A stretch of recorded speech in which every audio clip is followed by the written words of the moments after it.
Iran पर Israel और America के संयुक्त रूप से विनाशक हमले के बाद ये बात फिर से एक बार स्पष्ट होती है, रेखांकित होती है कि दो बातें हैं मनुष्य की प्रकृति में।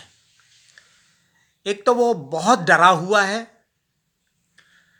इसीलिए लगातार हथियारों की खोज, दूसरे पर हथियार चलाना कि शायद वो ना मार दे तो दूसरे को मारो पहले ही, या वो सैडिस्टिक प्लेजर कि दूसरा अगर नष्ट होता है इसमें उसको मजा आता है। कहीं ये प्रकृति ने दो चीजें मनुष्य में जो पार्श्विक प्रवृत्ति से भी नीचे की प्रवृत्तियां मानी जाएंगी हैं, क्योंकि पशु भी बिना बात के एक दूसरे को मारते हुए हम नहीं देखते।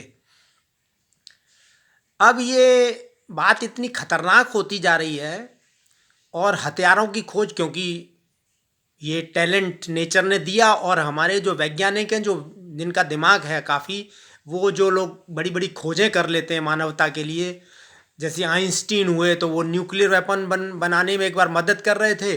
फिर बाद में उन्होंने ये जब जापान पर हिरोशिमा पर गिरा, नागासाकी पर गिराया गया, तो उन्होंने ये कहा कि धिक्कार है आइंस्टीन को।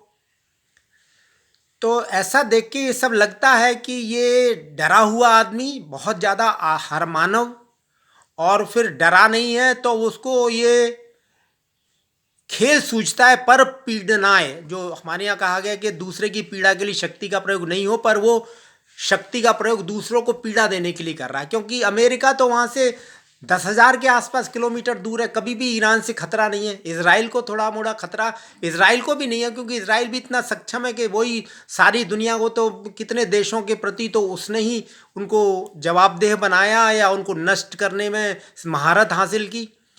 तो ये बातें हैं मनुष्य की इनहेरेंट। इन पर मैंने एक दोहा लिखा, मानव से मानव डरा, हथियारों की खोज, भाईचारा छोड़कर या मानवता का लबादा, गिरते जाते रोज। तो फिर से आदमी नीचे गिर रहा है। टेक्नोलॉजी में जो भी प्रगतियां हुई उसके बाद जो उसकी सोच है वो और नीचे गिर रही है, मानवता से दूर हटता जा रहा है लगातार। तो please think over it. Thank you.